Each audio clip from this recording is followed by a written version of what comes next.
তো নমস্কার বন্ধুরা, আপনারা দেখছেন মা কালী অটোমোবাইল ওয়ার্কশপ। দেখতে পাচ্ছেন অফিস আর একটা মেশিন গাড়িতে লোড হয়ে আছে। আজ 26 তারিখ 26/7/2025 শনিবার। খুব সুন্দরভাবে গাড়িতে লোড হয়ে আছে। দেখতে পাচ্ছেন খুব সুন্দরভাবে গাড়িতে লোড হয়ে আছে। দাদার এসেছিলেন বিষ্ণুপুর থেকে। দাদাদের টেস্টিং ট্রেনিং করে একদম গাড়িতে লোড করে দিয়েছি।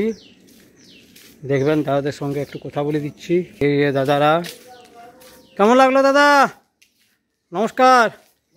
কেমন লাগলো মেশিন? ভালো লেগেছে? কোয়ালিটি আর ট্রেনিং সুন্দরভাবে করে দিয়েছে। দেখতে পাচ্ছেন আমাদের কালী মন্দিরের নামে আছে মা কালী অটোমোবাইল ওয়ার্কশপ, এবং আমিও ভগবানের কাছে প্রার্থনা করি যেন দাদার বিজনেস খুব ভালো চলে। থ্যাংক ইউ, ধন্যবাদ। আপনারা যে কোনো দিন আসুন, যে কোনো সময় আসুন। মেশিন পছন্দ হলে নেন, মেশিন পছন্দ না হলে কোনো নেওয়ার দরকার নেই। আমি প্রতিটা ভিডিওতে বলি, আপনারা দেখুন, বুঝুন এবং তারপরে মেশিন নেন। থ্যাংক ইউ, ভালো থাকবেন, সুস্থ থাকবেন।